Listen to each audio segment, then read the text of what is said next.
Mayor Collins calls Trooper Dillon. Sir. Sir, if you come forward, please, here to the witness stand. And sir, would you raise your right hand? Do you swear or affirm any testimony you may give will be the truth, the whole truth, and nothing but the truth? Yes, Your Honor. Thank you. Please be seated. Would you answer first the questions of Mr. Moore, Yes. and then any that Mr. Forman may have? Yes, thank you, Your Honor. Trooper, state your name and employment for the record, please. My name is Dillon Spencer. I'm employed as a trooper with the Kentucky State Police at Post 4 in Elizabethtown. All right. Tell the jurors a little bit about yourself. Where you're from. I'm born in Louisville, Kentucky. I went to St. Xavier High School, graduated from there, and then went to Bellarmine University. I graduated with a bachelor's in political science. After college, I decided to join the Kentucky State Police. Did you go to any kind of a training school or academy? Yes, sir, I did. I went to the Kentucky State Police Academy. How long is that? The State Police Academy is 6 months long. It's a live-in academy. You're free to go home on the weekends, but you live there throughout the week. And essentially, it's broken up into 24 weeks of structured law enforcement education. Okay. And as a part of that academy, do you have a specialized training in law and DUI investigations? Yes, I do.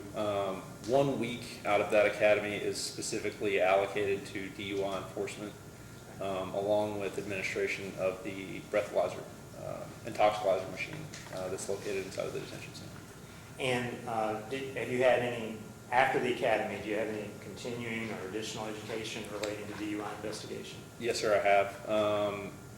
In 2020, I believe, I received additional training called ARIDE. It stands for Advanced Roadside Impaired Driving Enforcement. And essentially, it's a continuation of standardized field sobriety tests. They give you, when you undergo the ARIDE training, they certify you again, essentially, in standardized field sobriety tests, and they also show you additional tests that you can do to supplement those. It's somewhat more in depth, and it also helps with situations where you encounter drivers that are impaired by things other than alcohol as well. It's more focused on drug DUI enforcement, but it does assist with alcohol DUI enforcement as well. Okay. All right. So, do you recall having contact with the defendant, Eric Hall, on September 16th of last year? Yes, sir, I do. Okay. Just tell the jurors how you came to have contact with him and what you observed. Yes, sir. So I was traveling westbound on US 62 in Elizabethtown. Part of our regular duties while on patrol is I'll drive around and run license plates, see who has expired registrations. As I was traveling westbound, I believe the subject was in front of me in the left lane. I observed him driving for, I don't know, I think I first observed him near the speedway on US 62. I ran his license plate and got the return around the time that I was at the train trestle. When I saw that his registration was expired, I initiated my emergency equipment and began a traffic stop at that point. And by emergency equipment, for the rest of it, that's your blue lights? That would be my right? blue lights, yes. Okay. I turned my blue lights on to affect the Okay. So, do you recall about where you were or where he was when you turned on your lights? I believe we were right around the train trestle. We may have been almost directly beneath it. Okay. And describe what you observed after that. The subject merged into the right lane. We continued driving past Dolphin Drive, which is the roadway that leads up towards Kroger and the post office. We passed up an entrance to the apothecary pharmacy. It looks similar to a bank building, but we passed up the entrance to that building, and he came up to the red light at Ring Road and US 62 and stopped in the right lane. At that point, I exited my vehicle and walked up on his passenger side and spoke with him. Okay. So he wasn't pulled off to the side, he was just in the lane? Correct. He stopped in the roadway. Okay. What happened next? I approached on the passenger side, and he rolled down his window, and I spoke with the defendant. He asked me why I pulled him over, and I informed him that his registration had expired about 2 weeks prior. I could smell the odor of alcoholic beverage coming from within the vehicle at that point, and since we were in the roadway, it wasn't really a super safe location to continue an extended traffic stop or really even go back to effect a normal citation if I hadn't detected anything else. So I asked him to pull into the parking lot since it's safer and if I was to continue the investigation from there. Okay. So at that point, I stayed behind him with my lights on. We made the right turn on the ring road and the first immediate right into the parking lot in front of the Honeybeck Inn building. Okay. All right, so just go ahead and tell the jurors what you did next. Once we had pulled into the parking lot, I pulled behind him again. I exited my vehicle and walked up on his passenger side. I asked the subject for his license, registration, proof of insurance. He stated that he had been looking for his license but was not able to find it. I believe he stated that he had left it at home. I asked him for a proof of his registration and proof of insurance as well. And he was having issues getting open the glove box. After, I don't want to estimate, maybe 30 seconds, he was able to get it open and provided me with an expired copy of his proof of insurance. I don't recall if he provided me a copy of the registration or not. However, it would have been expired. Okay. And while I was speaking with him, I again could still smell the odor of alcoholic beverage coming from within the vehicle. I asked him identifying information. I don't recall if it was name and date of birth or his social security number or if he had a copy of an ID with him. But somehow I identified who he was. He may have also been the registered owner of the vehicle. And I went back to my vehicle and ensured that his license was valid and in force. I reapproached on the passenger side and asked him how much he had had to drink tonight. He stated that he had not drank any alcohol at all. At that point, I walked over to the driver's side and I asked him, "Sir, have you had any alcohol to drink tonight?" He said no. I said, "Okay, I want you to step out and we'll do some field sobriety tests." And the subject exited the vehicle and stood at his driver door. I asked him to walk over to another parking spot with parking lane dividers. I was going to use that as a line to administer the test because it's straight and very clear, freshly painted. He stated, "I do not consent," I believe was the first word that he said. Okay. And I explained to him that, "Man, I can smell alcohol in your breath. If you've had a drink or two, it's not a big deal so long as you're not intoxicated and it's not going to impair your ability to continue driving. You'll be free to go. Simply performing field sobriety is not an admission of guilt to driving under the influence." I was like, "If you've just had a drink, it's okay." And at some point, the defendant stated that he had consumed, I think the quote that was in my citation was "like one beer." Okay. I asked him if he would walk over to the line, and the subject just stated, "I do not consent." Okay. All right. Did you, when all this interaction is happening, did you make any other observations about him or his person or his behavior? Yes. So once I asked him to step out of the vehicle, when I initially spoke, actually, let me backtrack. When I initially spoke with the defendant, when I walked up, when we were still on the roadway, when he asked me, "Why did you pull me over?" he seemed maybe a little agitated that I had stopped him, which isn't uncommon. And that's expected. No one wants to be pulled over by the police. Yeah. However, once we had made it into the parking lot and asked him to step out, his demeanor had kind of changed. He seemed a little bit more relaxed at that point. Okay. But while speaking with him, I could smell the odor of alcoholic beverage. He had bloodshot eyes, and he was slurring his words, and I was speaking to him after he had exited the vehicle. Okay. Okay. Let's see.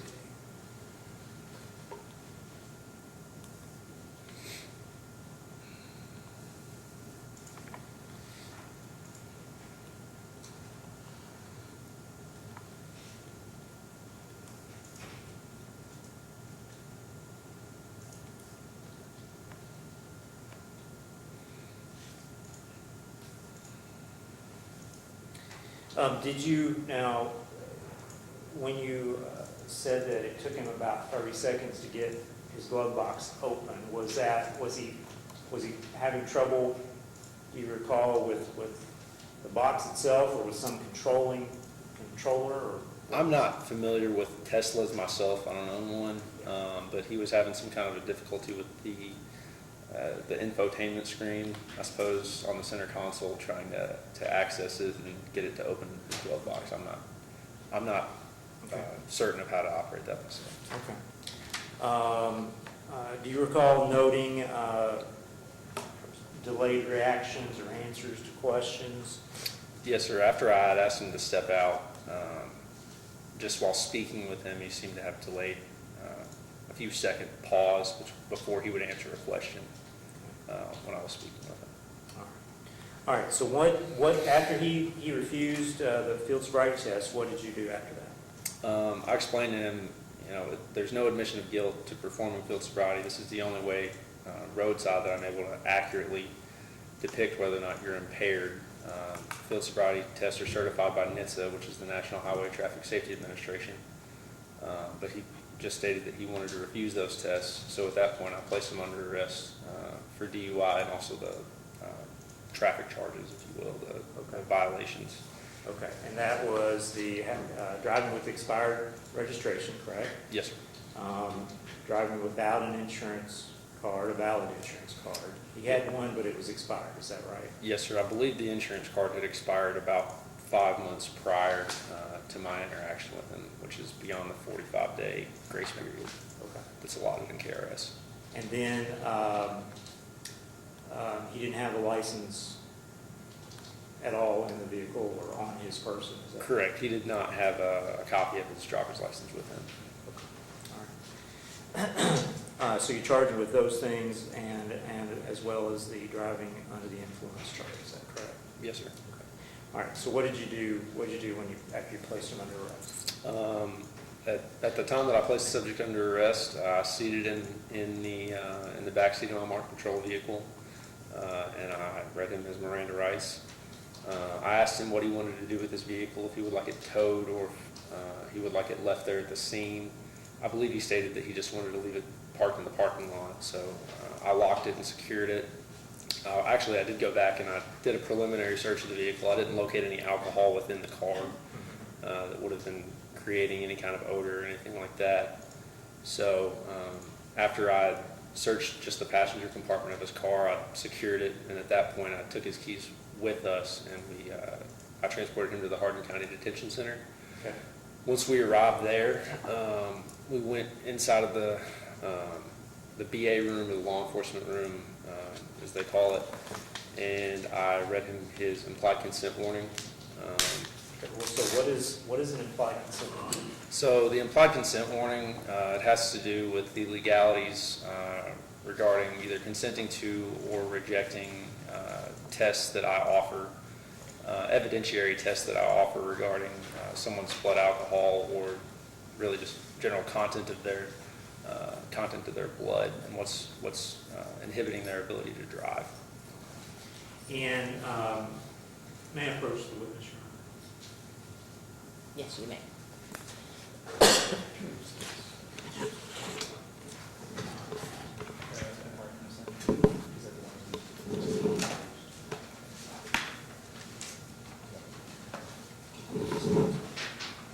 Can you identify that document for the record, please?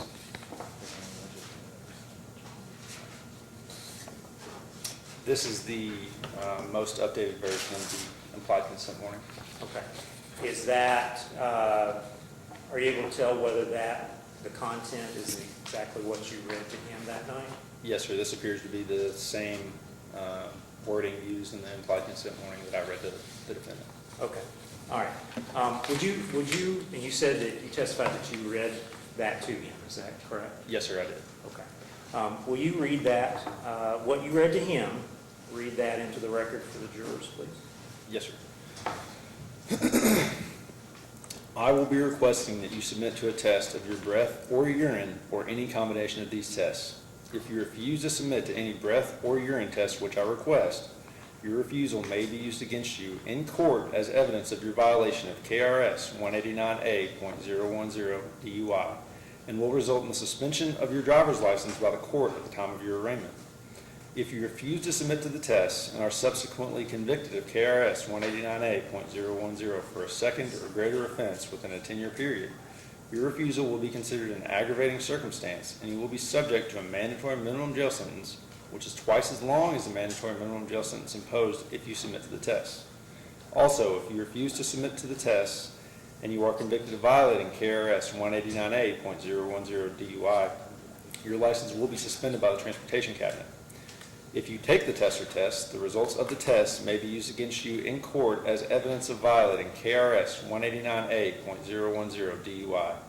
If you take the test or tests, you have the right to have a test or tests of your blood performed by a person of your choosing described in KRS 189A.103, a physician, registered nurse, phlebotomist, medical technician, or medical technologist not otherwise prohibited by law within a reasonable time of your arrest and at your own expense.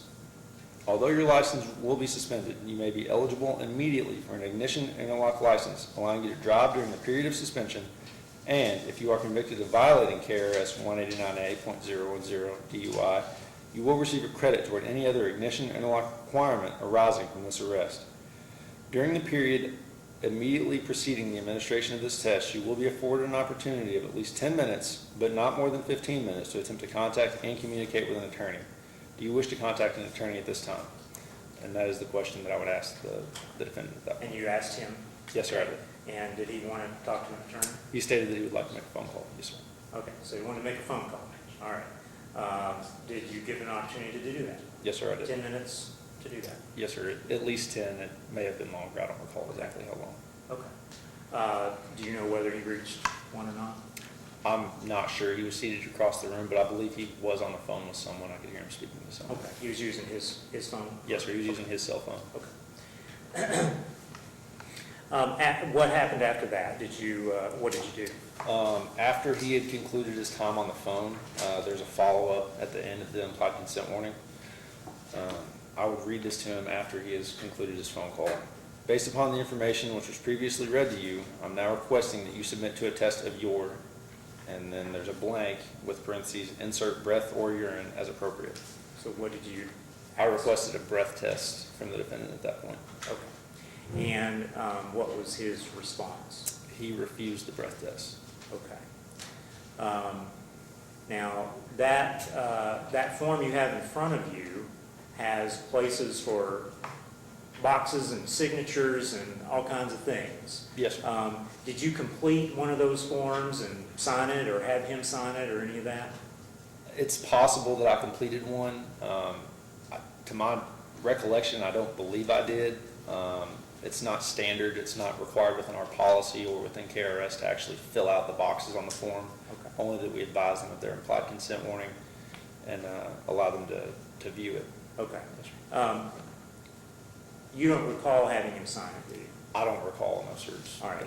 And if you had him sign it, what would you have done with it? It likely would have been turned into the jail with my citation. Okay. And you turned the citation into the jail, correct? Yeah, yes, sir. All right. And I think, and we've seen that, I think counsel and I have both seen that in the court file. So,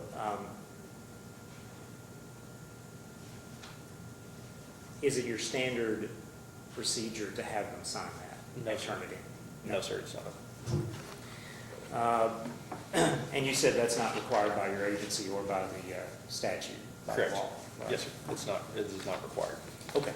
So you just, normally do you have a piece of paper, or what do you read that from normally? Sometimes I'll read it from a piece of paper. I can print it out directly in my car. Okay. Is typically how I'll do that. But you're confident that that content that you just read is the content that you read to him that night? Yes, sir. This is the same form that I read him that Yeah, night. okay. All right, was there anything else that you did in relation to this defendant? Not that I can recall at this time, sir. Okay, all right. Let's see.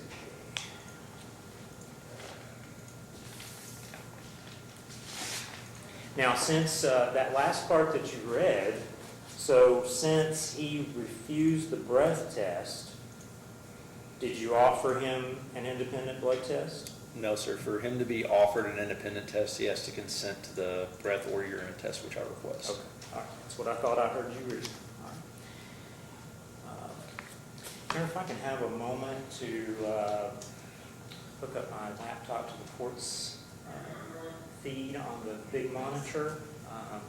Ladies and gentlemen, we're going to take about a 5-minute personal convenience recess for us and technology for the Commonwealth. You're welcome to remain in your seats, or if you want to step outside to the lobby or the restrooms, you may do so. Now that you're in the captive audience of the jury box, if you decide to purchase a water or a soft drink, you can bring that back with you to the jury box. The sign says no food or drinks, but you can bring water or a soft drink in once you're seated at the jury box. If you're like me, you sit for a while, it doesn't hurt to do that, so you're welcome to bring that back in if you wish. So again, we'll wait, you're welcome to here or in the lobby. It'll be about 5 minutes, and if we're ready, the bailiff will make sure to call for you from the lobby if you're not already here. Court will stand in brief recess. Be seated. And Mr. Moore, you may continue. Judge, I just tried to improve what I was doing and messed it up. And get it back here pretty quickly. Ladies and gentlemen of the jury, can you all see the screen? Do we need to angle it in any other better direction? Okay, thank you. Your Honor, at this juncture, we would like to object to the form that Mr. Moore is trying to present the evidence in. This happened at 8:54 p.m. on a September evening. What Mr. Moore what looks like is about to be presenting to a jury is a clear day at 2 p.m. on of the location, I presume, of where this all happened. And I think it's an extremely unfair representation for the interests of Mr. Hall to have the scene portrayed to the jury as to not how it happened that night. And Mr. Moore, your response? Well, I think it's hard to imagine how it would be more fair if it were pitch black, but I think the point is not the weather conditions or the light conditions, but the roadway and the area that the officer has testified to, and to which I am confident he will be able to authenticate that it does in fact fairly represent the roadway in the area where he made contact with the defendant. At this point, since we're just using it as a visual aid, we could bring in a whiteboard and draw lines on it, or we could use it in this nature. It'll be subject to cross-examination. Your points will take in, but I think it's appropriate just for visual aid to allow to do so. Your Honor, I would simply request an admonishment from the court that those are not the conditions that have occurred on the night of Mr. Hall's arrest. It would be difficult for me to do because that would be testimonial, Judge, but I think it's appropriate for cross-examination. Mr. Moore? Thank you, Judge. Your Honor, may I just stay here in order to Certainly. do this? Trooper Spencer, can you direct your attention to the large screen, and can you identify that area shown? Yes, sir, I can. Go ahead. That's US 62. It looks like the current spot of where this image was taken out was in front of the Motel 6, but it's 62 near Interstate 65. Okay, what direction is it facing? Currently facing westbound. Okay. And is that a speedway up there to the right? Yes, sir, that's a Speedway gas station. Okay. And is this the area of roadway in which you first saw the defendant's vehicle, or is it further west or further east? I believe it was somewhere in front of the Speedway when I first observed the subject driving. Okay, so I'm going to move it ahead. Okay. So somewhere, there's a light there, so somewhere in this area. Yes, sir. Okay. And is this the direction the defendant's vehicle was traveling? Yes, sir, he was traveling westbound. Okay. And did he continue on past this location? Yes, sir, he did. He continued Okay, I'm driving just going westbound. to go along here. I believe you testified that you believe you turned your lights on around the area of the train track Yes, sir. overpass. Okay. Is that what we're seeing up ahead here? Yes, sir, the object that goes over top of the road. I think you said it may have even been under it, but somewhere in this area. Is that accurate? Yes, sir, somewhere about there. Okay. So now, would he have been able to pull over here? I can't see the shoulder there very well from this distance, but Fair to say it looks pretty narrow. yes, sir, it's a pretty narrow shoulder right there. Okay. Does it widen out? It does after you get past the train trestle, yes, sir. Okay. Still kind of narrow. All right, you tell me where you believe it starts widening out. Keep going, sir.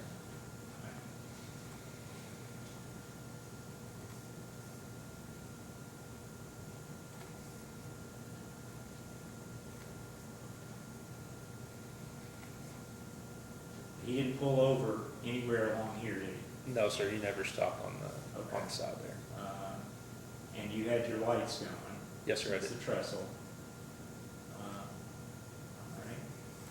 What is this here? That would be it appears to be the entrance to Dolphin Drive that leads down towards Kroger and the post office. Okay. So, factors, all right. So you testified he did not turn in there, correct? No, sir, he did not. He continued past it. All right. Your lights still on? Yes, sir, they were.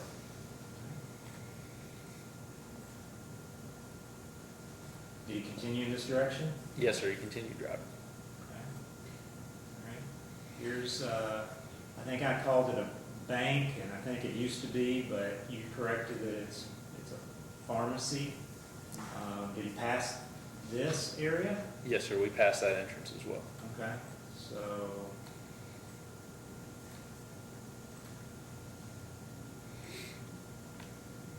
Now, you described a turning lane. Is that this lane that the cursor is on right now? Yes, sir, I believe so. Okay.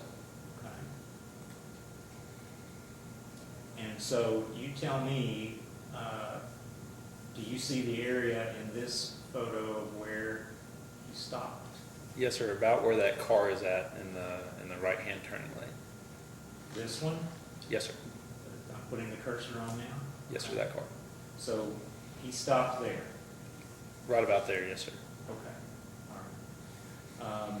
And then you had him, after you made contact, you had him going around on a right turn, is that correct? Yes, sir, we took a right turn onto Ring Road and entered at the first entrance to, I'm not sure if it's an entrance to that pharmacy or if it's an entrance to just the shopping center in general. I'm sorry, I'm driving on the wrong side of the road here.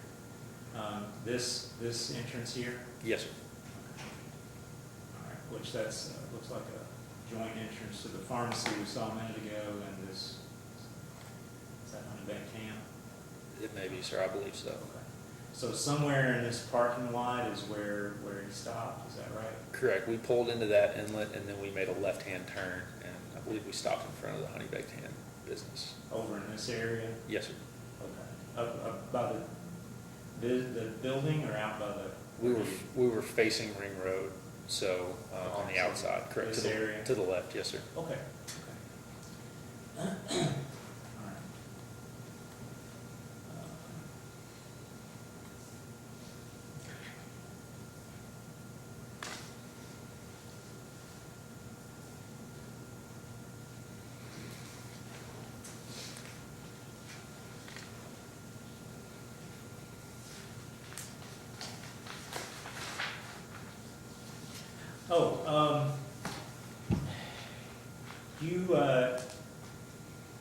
Did you video record any of this? No, sir, I'm not issued any kind of audio or video recording equipment.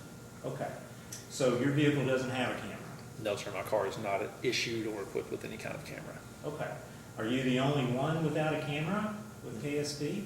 No, sir, the majority of troopers within KSP are not issued body cameras or in-car cameras at this time.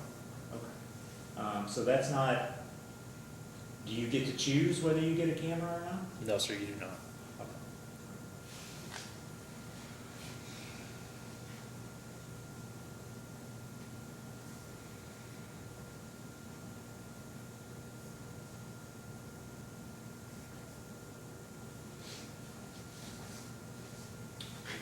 Sorry, Sharon.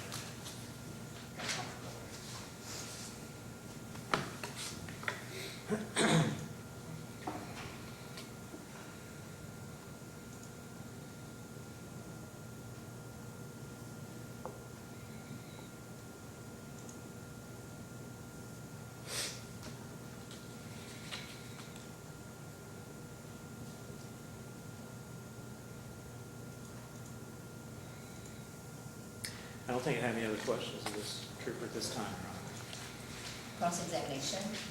Thank you, Your Honor.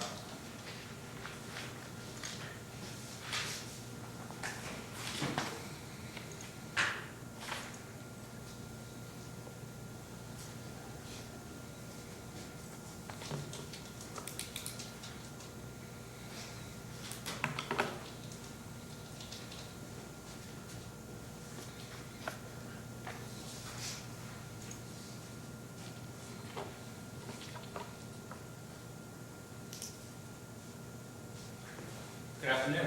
Good afternoon, sir. I'll just have to look for the clock and figure out if it's still on morning or afternoon time. I always try to count on these things. Yes, sir. So Mr. Moore had the chance to ask you a bunch of questions about this event, and I want to ask you my questions, okay? Yes, sir. That's what we're here for. So I gathered from your training, before going to the academy, you said you got a Bachelor of Arts, right? Yes, sir. Bachelor of Arts in Political Science. In poli-sci, political science. Yes, sir. Policy. When did you graduate? I graduated from Bellarmine in December of 2018. December of 2018.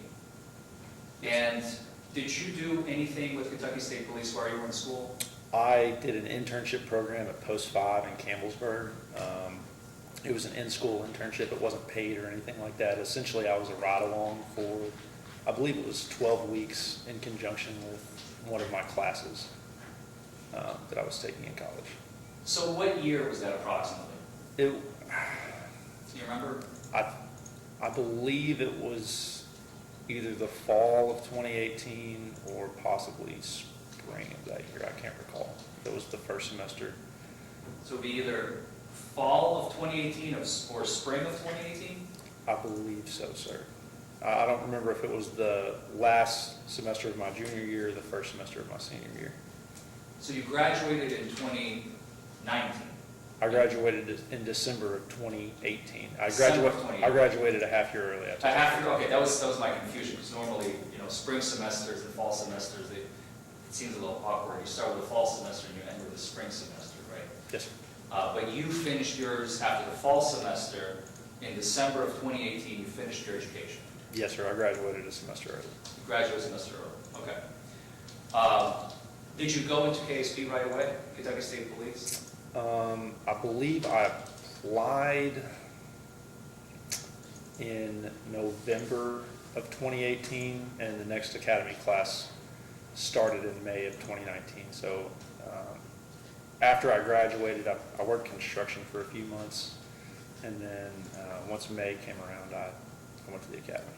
So this is May of 2019. Yes, sir. And the academy is how long? The academy is 6 months long. 6 months. Yes, sir. So you were done at the tail end of 2019, beginning of 2020. I graduated on October 25th of 2019. October 25th, 2019, you graduated Kentucky State Police. Yes, sir. How long of a training ride-along process did you have to go through upon initiation in Kentucky State Police before you were released into your own cruiser? Once you graduate the academy, you go through a 3-month or 12-week FTO program, which is field training officer. So I rode with other troopers who had time on the road at that point and were qualified to be field training officers. So about a month and a half before the pandemic struck, you were finally issued your own vehicle. Would that be a rough estimate? It would have been around, yes, sir. I think it was in January or maybe February once I got off of FTO. I don't recall offhand. You don't remember, but it may have been January or February of 2020. Of 2020, yes, sir. I'm sorry. Please stop me if I'm incorrect on anything. No, I believe you're correct, sir. I'm just trying to get the dates correct. I can't recall exactly when I graduated off of FTO, but it was around the beginning of 2020, yes, sir. Okay. And you were issued your own vehicle that you did not have to have someone ride along with you if you so chose. You had the right to patrol the streets by yourself in your own independent vehicle as of at least February of 2020. Correct. For our first 3 months, we are with an FTO. Then after that, for the remaining 9 months of our first year, we're a probationary trooper, but we're on our own patrolling, going about work. Yes, sir. Okay. All right. So, in the academy, they teach you how to be a Kentucky State Police trooper, right? Yes, sir. They give you the ins and outs. You go through extensive training. You said 6 months worth of training, right? Yes, sir. Part of that training is dedicated to the writing of citations, correct? Yes, sir, it is. And you're taught that the citations must be accurate, right? Yes, sir. Truthful, Yes, sir. complete, Yes, sir. because some people will eventually rely on those citations that you write, correct? Yes, sir. Like the people in this room that are relying on your citation and your testimony here today, right? Yes, sir. Like myself, right? Yes, sir. The prosecutor, Yes, sir. and of course the jury, Yes, right? sir. So in this case, you wrote a complete, accurate, and truthful citation, correct? Yes, sir. To the best of my ability, yes, sir. Anything that was important, relevant, you would write down, right? Yes, sir. Anything that's not important, not relevant, you would not write down. Yes, sir. Anything that happened, you memorialize, right? That's correct. I would notate it in the post-arrest complaint. In the post-arrest complaint. And especially because you're saying that you don't have any body camera or dash camera footage, right? Correct. Yes, sir.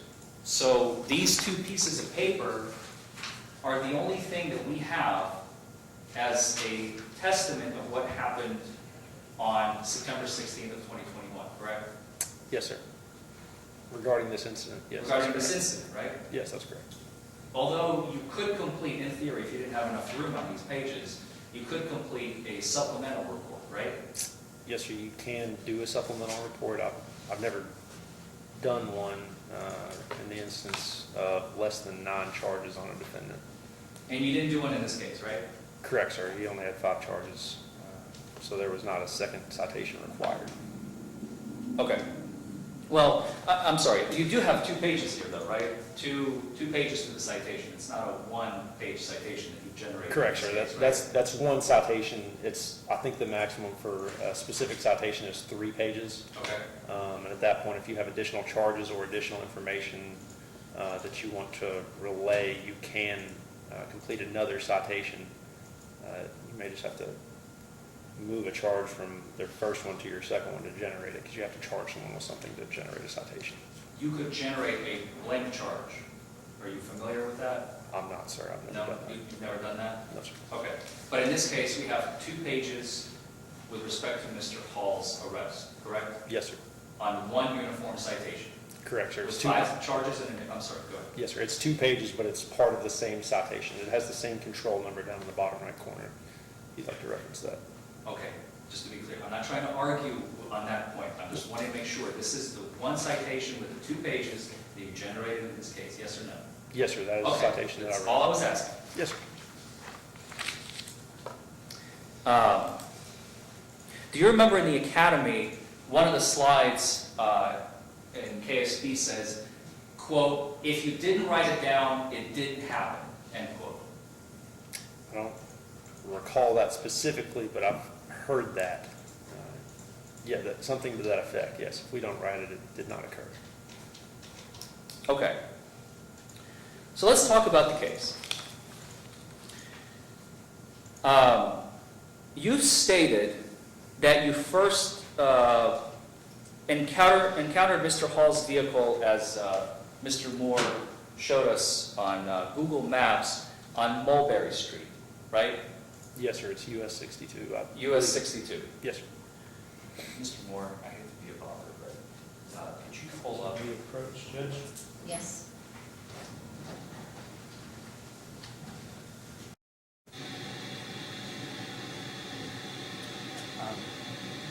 If that laptop is Hardin County office laptop, I do not intend to assist in defense of the presented evidence.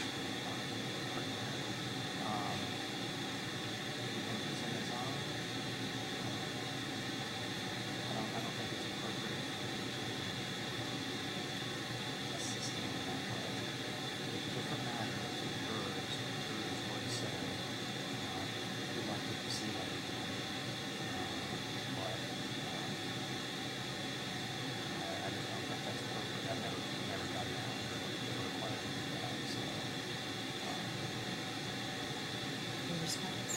I'm simply asking to introduce the exact same thing that Mr. Moore has introduced to the jury previously myself.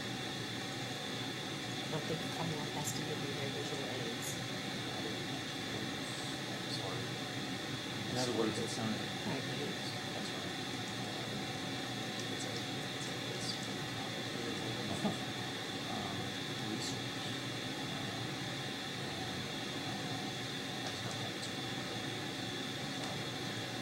He doesn't have to do that.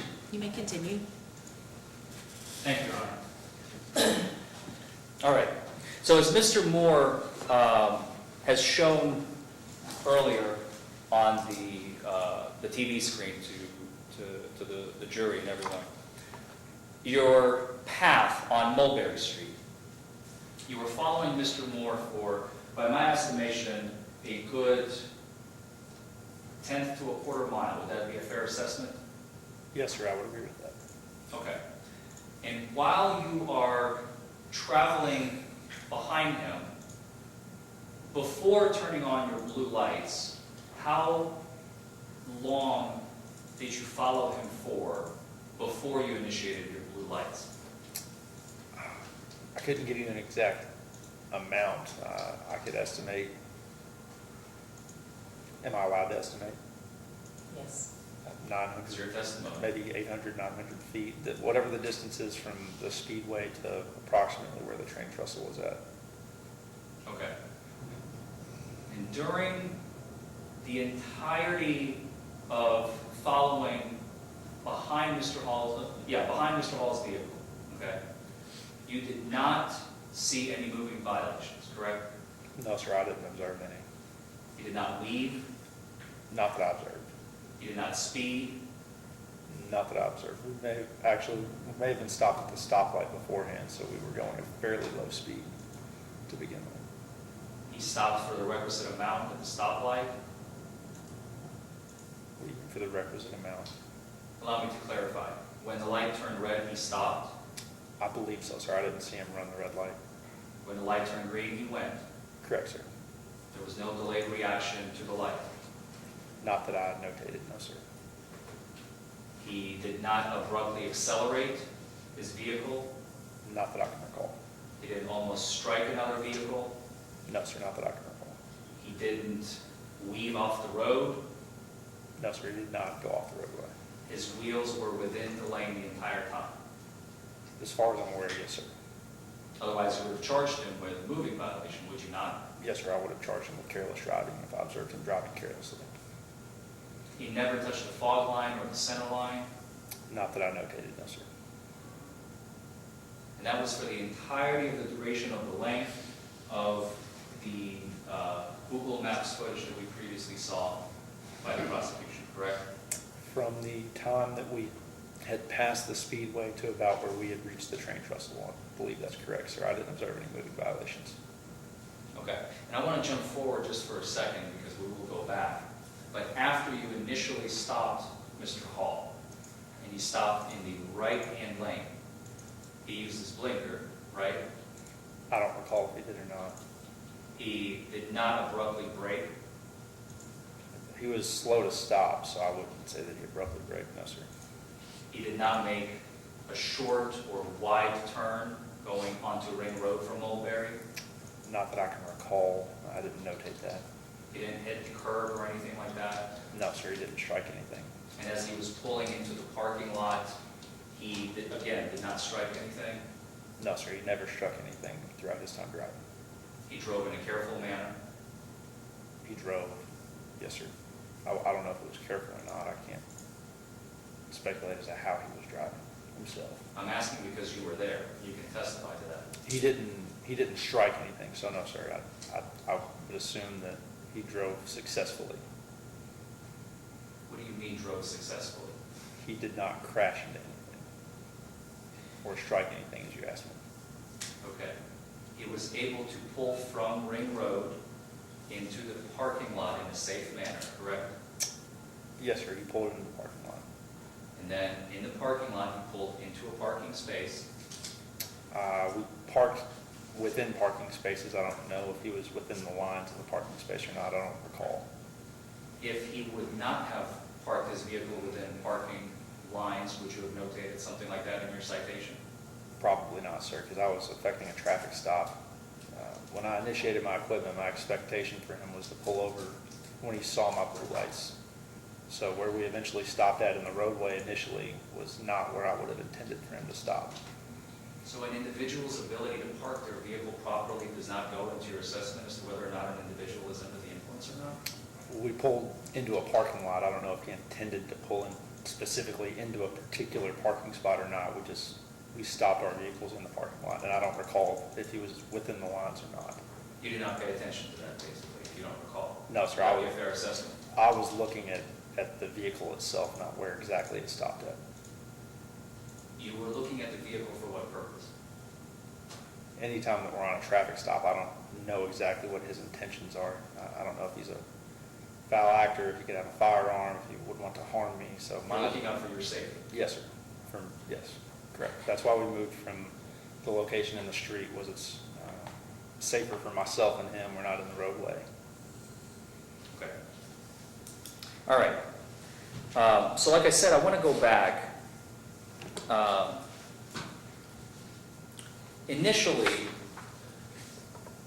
from your observations, essentially, I think we've established Mr. Hall had no problems steering the vehicle from your observations, correct? No, sir. He had no problems being in physical control of the vehicle. No, sir. Other than coming to a stop, he didn't strike any objects or come close to hitting any other vehicles. But you would not characterize his driving as driving in a careful manner, were your words. Is that correct? I'm not going to speculate as to how he specifically was attempting to drive, because I don't know what his intent was while driving. I don't know if he was trying to drive carefully, but I did not see him drive in a careless manner, or else I would have charged him with careless driving, if that makes sense. Right.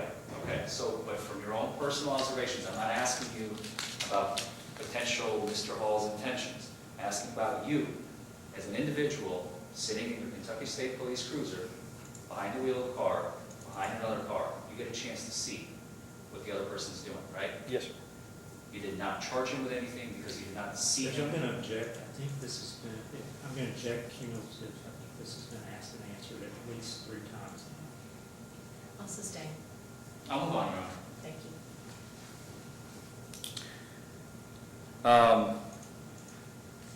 Mr. Hall did not try to flee the scene or anything like that, did he? He didn't try to run away from me, no, sir. Okay.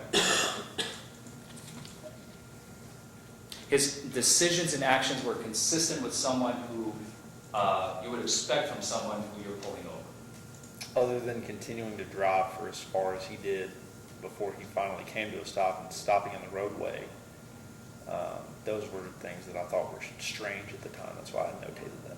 In your citation? Yes, sir, I did. Okay. All right.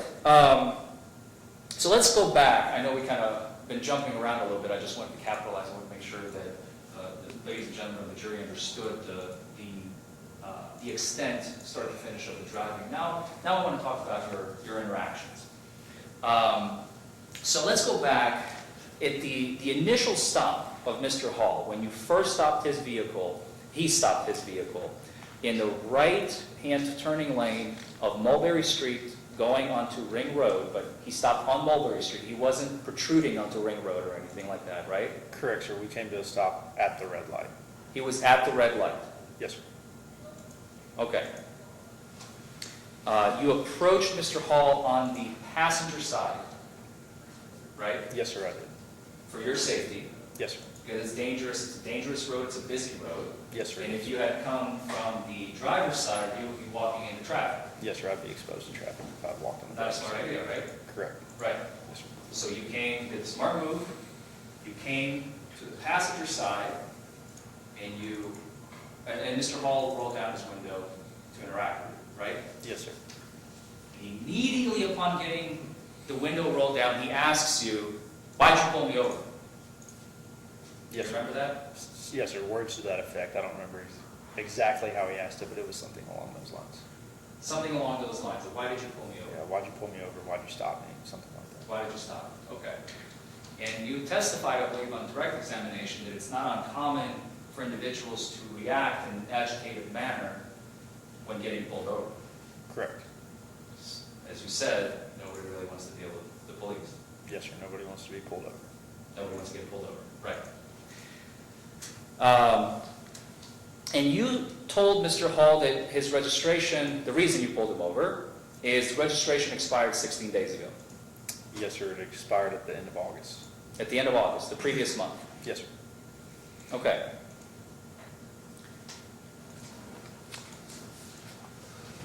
Now, this was a brief conversation, correct? Yes, sir. It was a quick interaction the first time that we stopped in the roadway. But you had a chance to observe him and speak to him, right? Yes, sir, I did.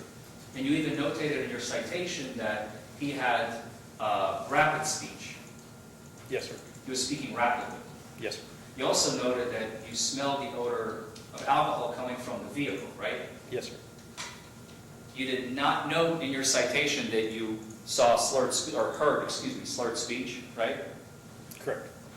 You did not note bloodshot eyes? Not at that time, correct, sir. I was on the passenger side, so I was a little far away to be able to see his eyes. Okay, but you did not note it in your citation, correct? Not at that time, I did not. You noted it later? Yes, sir. I notated both of those things later in the citation. Okay.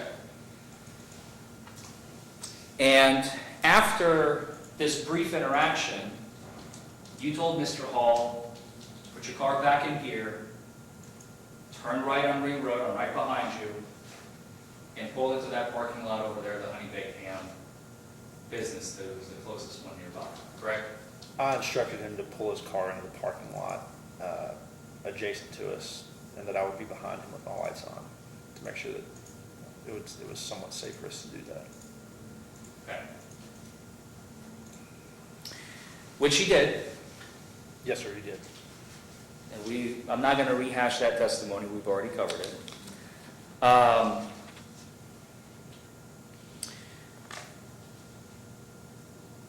And several times you asked Mr. Hall, have you been drinking tonight? Yes, sir. The first time he said, no, I have not. Yes, sir. He did not drink that night. But in your head, you already smelled the alcohol and you have a suspicion in your mind, right? Yes, sir. I could smell alcohol coming from within the vehicle. So you asked him the second time, have you been drinking? Yes, sir. I believe after we had pulled into the parking lot, I asked him for a second time, and he again denied that he had been drinking that night. And only on the third time, he admitted to finally having one beer. Yes, sir. I believe his words were like one beer. I quoted it in my citation. I think that's the verbiage that he used. Okay. At which point, you asked him out of the vehicle. I'm sorry, can you say that again? Did you ask Mr. Hall to exit the vehicle? Yes, sir. I asked him to step out of his car so we could perform field sobriety tests. Okay. As he exited his vehicle, he did not use his door for balance. Not that I notated, no, sir. He was not unsteady on his feet. Not that I notated. He didn't walk from next to his door. He stayed within the opening of his driver door when I asked him to perform field sobriety. So he didn't go anywhere from right there. He didn't lean against the vehicle for support. Not that I notated, no, sir. And as you asked him to walk over to the location where you said there was a line, one of those parking lines that you wanted him to perform the field sobriety tests on, you did not observe him stumbling. Well, he didn't walk anywhere, so he wouldn't have had the opportunity to stumble. So he just stood in place the entire time. Yes, sir. He stepped out of his door, and it's as if he planted his feet right there. He did not move from that location until after I'd asked him to perform field sobriety tests, and he stated, I do not consent. And he was handcuffed right next to his door of the Tesla. No, sir. We had walked, I believe, towards his trunk at that point. Okay, so during the walk from the door to the trunk of the vehicle, Mr. Hall did not stumble at any point. Not that I notated, no, sir. He did not use the vehicle for balance. I don't recall. I don't think that he did. He was not unsteady on his feet. Not that I observed. Because all of those things, if present, you would have notated in your citation, wouldn't you? Yes, sir. Because this is important evidence of an individual that could potentially be under the influence, because this is what you charged him with, right? Yes, sir. That's why I offered him the field sobriety test. And Which he refused to do. yes, sir. He refused to do any field sobriety tests. Right. So the whole interaction, I'm going based off of your citation that you generated. Yes, sir. It started at around 8:54 p.m. and ended around 9:09. Does that sound accurate? The arrest time that's notated on the citation is the time that I call on the radio and say that our term is 10:15. It means we have placed someone under arrest. That's your police radio term? Yes, sir. So that's the time that the dispatcher notated within our CAD system, which is our computer automated dispatch. It's how they track our incidents and our interactions with people. I suppose that I called 10:15 at 9:09 p.m. if that's what's on my citation. So are you saying that's not accurate? I'm not saying it's not accurate. That's just the time that I notified dispatch that I had placed him under arrest. Is that when you placed him under arrest or no? I don't recall the exact time that I placed him under arrest. It may have been a few minutes before that. So they're not synchronized. You could place someone in handcuffs and then wait a couple minutes and then call it in to dispatch? Correct, sir. I can arrest or detain someone and then notify dispatch that I've made the arrest after I've placed them in the backseat of my car, Mirandized them, spoken with them. So the whole encounter from the initial stop of Mr. Hall to his being placed in handcuffs, give or take a couple of minutes based on your testimony, was about 15 minutes. Would that be fair to say? Yes, sir. It was about 15 minutes from the time that I initiated the traffic stop to the time. I'm trying to recall. I vaguely think that I called 10:15 and told dispatch that I had made the arrest around the time that we were leaving, but it may have been sooner than that. Did you have any, I'm sorry, go ahead. No, that's all I had, sir. I didn't have anything. I didn't want to interrupt you. Did you have any backup with you? There was a second trooper that arrived. I'm not sure. I don't believe he was dispatched there. I think he was just in the area and pulled up. And I don't believe he may have gotten out of the car. I don't believe he had any interaction with the defendant. I think he was just there present. Just kind of an officer safety thing. We prefer to have 2 officers on every traffic stop, but we don't always have the ability to do that. Okay. So after you place Mr. Hall in handcuffs, he does not resist you? No, sir. He did not physically resist me at all. He did not verbally resist you? No, sir. He was compliant? Yes, sir. He was compliant. He understood what is happening and he went with you? Yes, sir. He didn't seem as if he was confused about what was going on. He did not try to flee the scene? No, sir. He did not try to run He away. did not try to argue with you? No, sir. Not that I can recall. He didn't try to talk his way out of it or anything? No, sir. Not that I can recall. He was very compliant?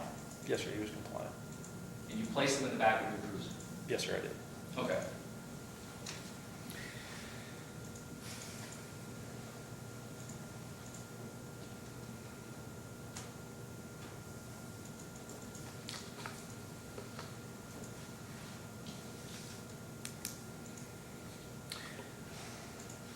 You testified here today on at least 3 occasions that I can recall on direct examination that you smelled, quote, alcohol coming from him, right?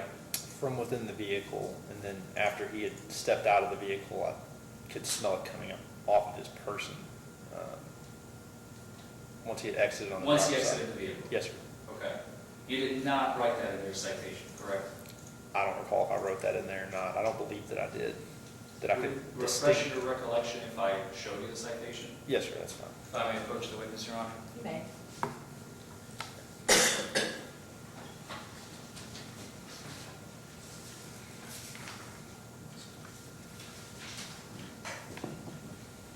Thanks, sir. No problem. Let me know when you're finished.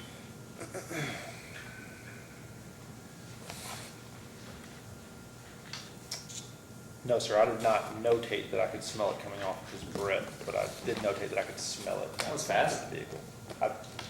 Did you review the citation earlier today? Yes, sir. I did. It's been several months since this incident occurred. I can't recall it off the top of my head. Okay. So nowhere in your citation did you write that alcohol alcohol was coming from the person, correct? I did not use those words, no, sir.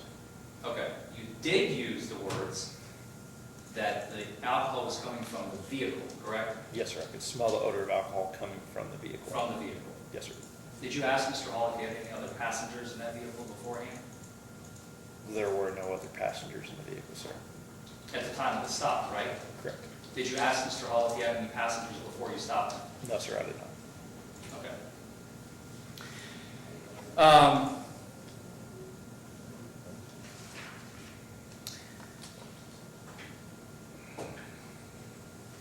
So, just to be clear, because I want to make sure everybody in this room understands, especially the ladies and gentlemen of the jury, as a law enforcement agent, one of the tools that you use in order to determine whether or not an individual is under the influence or not are these field sobriety tests, right?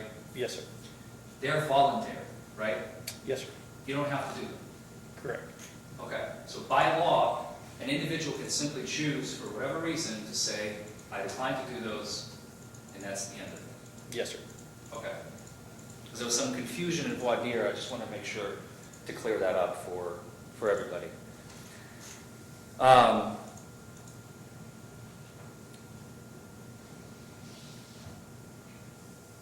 After you transported him, Mr. Hall, to the jail,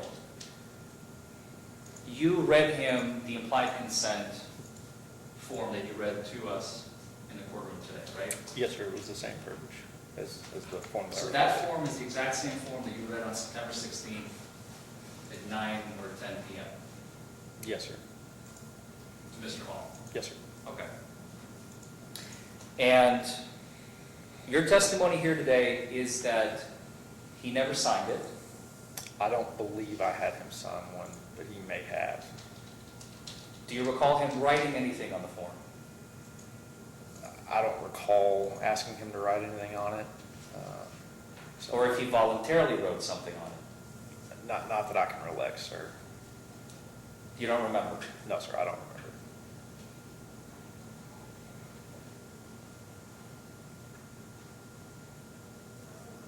Do you recall him asking you if he could do a blood test in lieu of a breath test? Yes, sir. I believe he did ask me if he could do a blood test. Which is more invasive than a breath test? I'm not sure what you mean by invasive. Well, the intoxilizer instrument detects... I'll object to the question. Know that it's relevant or that he's necessarily medically qualified to talk about a procedure being invasive versus not invasive. It is what it is. You can certainly rephrase your question to the officer. Blood will show more, a blood test will show more than a breath test, would it not? More of what? If an individual has alcohol and other substances, drugs, prescription medications, marijuana, any of those things would show up on a blood panel, would they not? So on a blood draw,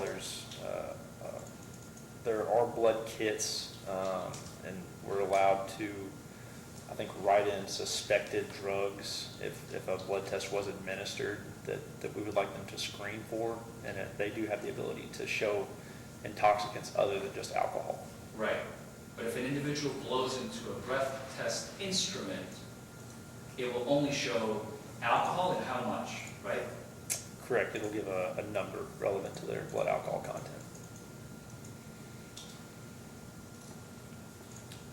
So to rephrase my question, a blood panel, blood result will cover more than just alcohol, correct? Yes, sir. It can screen for drugs as well. Thank you.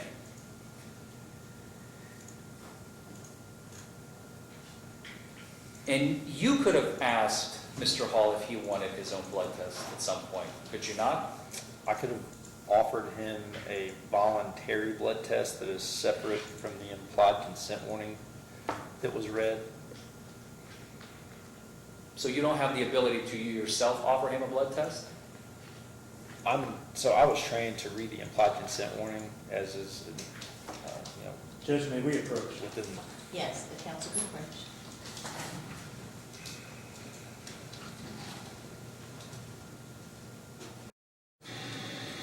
Judge, council should know, since the McCarthy case last year, law enforcement, the implied consent is not constitutional as it relates to, blood tests. And, all they can do is ask for a voluntary consent, and if they don't, they can ask for, if there's a refusal of that, they can get a search warrant. Now, after McCarthy, totally different scheme. He asked for a breath test, it's appropriate when the suspect's alcohol. So I think council's questions are this is doing the current state of the law. And I think confusing to the jury. Mr. Forman? Your Honor, what I'm trying to convey is that the officer did have the option to offer a blood test, so long as there's no refusal of the blood test, which is an admissible procedure in part, because as we all know, blood test results are admissible so long as there is consent. Now, in this case, counsel is not arguing in any shape or form that there's a refusal of a blood test, thus we're not violating the party. I'm simply asking if he had the option. If he does not remember or does not know, the officer is free to offer his own testimony to that effect. You don't want to require the witness to offer a legal conclusion. I think the more proper question would be, in September of 2021, what was the standard operating procedure and requirements of your agency concerning your opportunity to request a blood test? Because I can't have him say the state of the law is, because his agency may have a different operating procedure than what the state of the law is. But my question was simpler than that. My question is, did you offer him a blood test? No, the question was, could you offer him a blood test? That's different than did you. The could you is the legal question. The did you is the obvious factual or factual witness. Okay, I will draw the question. Thank you, Your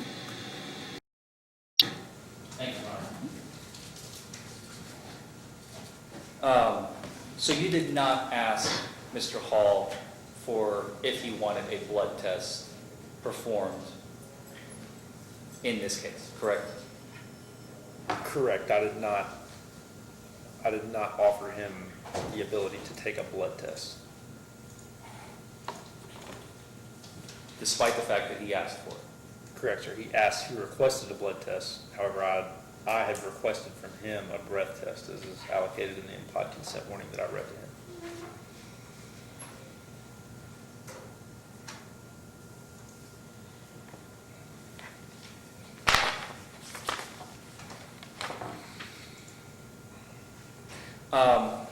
Okay, so I just want to clarify a few other points. You testified that Mr. Hall, although he did not have his physical license with him, you ran a check on his license, right? Yes, sir. When I run the registration on a vehicle, in this case is Tesla, it will show the registered owner. If they have a Kentucky driver's license, it will pop up a return with the registered owner as well. I believe he was the registered owner, and that's how I confirmed that his license was still valid. He was enforced with no active warrants or anything like that. And that's why you charged him with no license in possession, not no license. Correct. charge. He didn't have a copy, a physical Just copy with of him his in driver's his license. pocket in his vehicle with him at that moment. Yes, sir. And same with the no insurance, right? His insurance card that he was able to provide was lapsed by 5 months, and I believe there's a grace period written into the KRS of 45 And days. I'm sorry, what is KRS? You and I know what KRS is, but if you would please explain, what is KRS? It's Kentucky Revised Statutes. It's essentially the codified law book for the state of Kentucky. The laws of Kentucky, right? Yes, sir. Okay, please continue. That's all I had, sir. The grace period, okay, I'm sorry. So you did not charge him, Mr. Hall, with no insurance. You charged him with failure to provide an insurance card, Correct. Yes, sir. because his was expired. Yes, sir, it was. And then the other two charges, the expired registration receipt, Yes, sir. right? And that goes in hand with the expired registration plate. One goes back of the vehicle, one goes in your glove box. Yes, sir. Correct. One charge for each. Correct. Okay.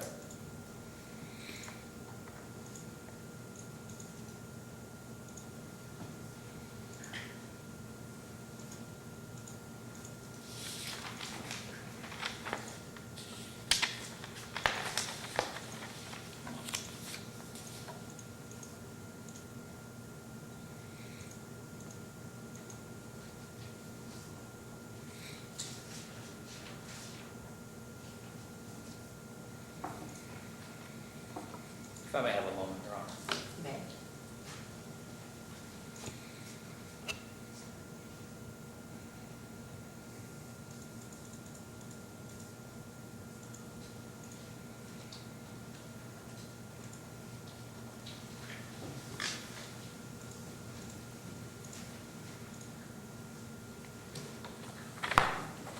Those are all the questions I have, Your Honor. Any redirect?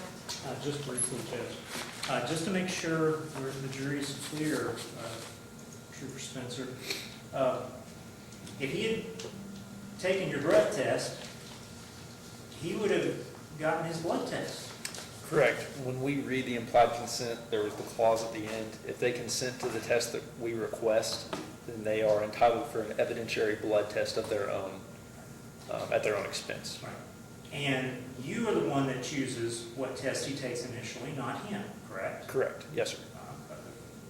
Or what he's offered to take. Correct. I was only entitled to ask him for a breath test or a urine test. And a breath test is just blown into a tube, correct? Correct. Essentially, yes, There's sir. no nurse, No, there's sir. no needle, No, sir. there's no blood Correct. with a breath test. Correct, right? sir. But he could have gotten all that if he just blown into the thing. Yes, sir. He would have been offered an evidentiary test of his own after the breath test.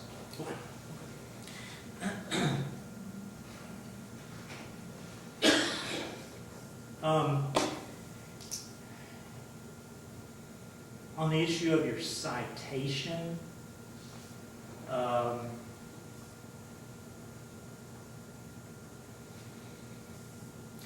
is it your training? This phrase, if you didn't write it, it didn't happen. Is your training that your citations have to be 100% perfect representations of an event that occurred? No, sir. It doesn't have to be word for word exact occurrences of what happened, but it has to encapsulate the situation and explain the charges that we brought upon the defendant. Okay. Earlier, we heard an objection about the video not showing that it was dark outside. I see your citation did not note that as either. Was it dark? Yes, sir. It was dark at 9 p.m. Okay. No other questions? Do those questions raise others? No, Your Honor. Thank you, sir. You may step down. Thank you, Your Honor. Thank you. You may be seated. Ladies and gentlemen of the jury, were you able to reach a decision?